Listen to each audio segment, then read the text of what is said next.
দুর্ঘটনা যেন কিছুতেই পিছু পা ছাড়ছে না। এই মুহূর্তে মুর্শিদাবাদের কান্দি থেকে যে মর্মান্তিক দুর্ঘটনার খবর উঠে আসছে কান্দির গোকর্ণ এলাকার, সেখানেই ভয়াবহ পথ দুর্ঘটনায় হরিহরপাড়ায় 5 জনের মৃত্যু।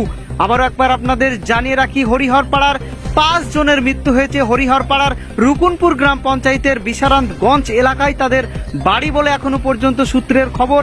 স্থানীয় সূত্রে যে খবর আমরা পাচ্ছি, মুর্শিদাবাদের কান্দির গোকর্ণ এলাকার সেখানেই দাঁড়িয়ে থাকা একটি লরির পিছনে একেবারে যাত্রী বোঝাই ট্রেকার সরাসরি ধাক্কা মারে, আর তারপরেই ঘটে ভয়াবহ দুর্ঘটনা। হরিহরপাড়ায় 5 জনের মৃত্যু।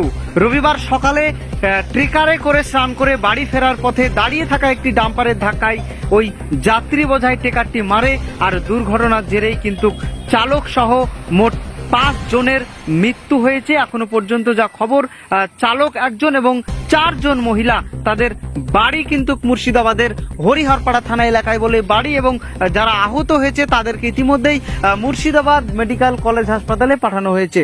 এটা বহুত গতিতে আসছিল, কন্ট্রোল নিয়ন্ত্রণ হারিয়ে ডাইরেক্ট এসে ডাম্পারের পিছনে মেরেছে।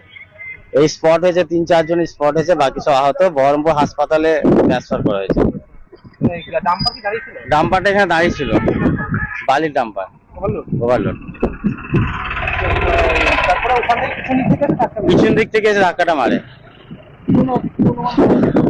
অনুমানটা হচ্ছে ডাম্পারটা রং সাইডে গেছে, আর টেকারটা আপনার বিশাল গতিতে ছিল, ঠিক আছে। টেকার পুজো দিতে গেছিল, এটা মন্দির থেকে আসছিল। বাচ্চাগুলো কিছু হয়নি, বাকি 4 জন স্পট হয়েছে ডেটে রাস্তাতে, বাকি সব আহত হয়েছে। ওনাদেরকে বাড়িঘর বলছে সব হরিহরপাড়ার লাইন বাড়িয়ে দেয়। টেকারটা হরিহরপাড়ার টেকার। হরিহরপাড়াতে আমার নাম হচ্ছে জাহাঙ্গীর আলম,